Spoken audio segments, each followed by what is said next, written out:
generally this reduce function will return one single value after performing certain operation on a list of values. Okay, let us take an example.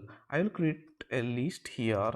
Norms is equals to, let's say, 1 2 3 4 5. So this is a list. I want to perform some operation on this list to get a single value. Okay, in that scenario we can use reduce function. So here let's say I want to find multiplication of all these numbers, then we can use reduce function. So let's say I'll write here result is equals to reduce function. Now you can see it is throwing an error. Why?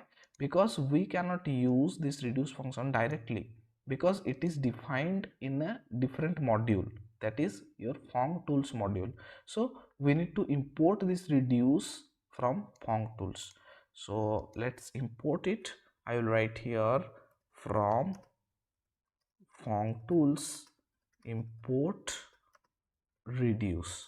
Okay, now you can see it is not throwing an error. Okay, so this reduce function will take two parameter.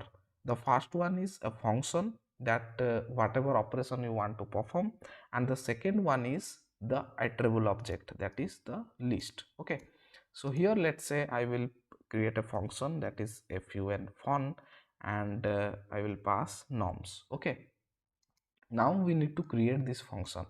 So I will create this function here. I'll write def fun.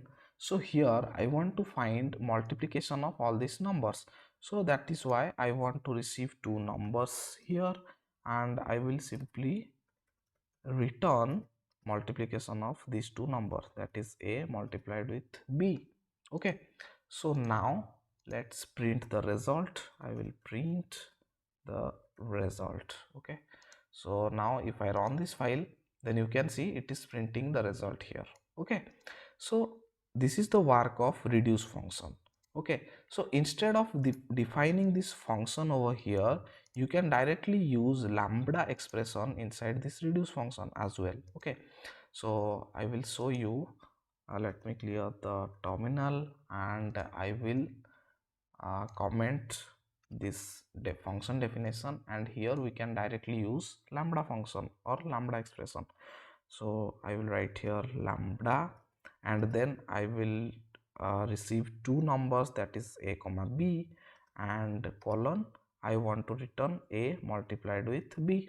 Okay, so now if I run this file, then you can see we are getting same result. Okay, so here inside this reduce function we can pass a function name, and we can create that function, and whatever operation we want we can define inside that function, and also we can create the lambda expressions as well. Okay, so this is the work of reduce function.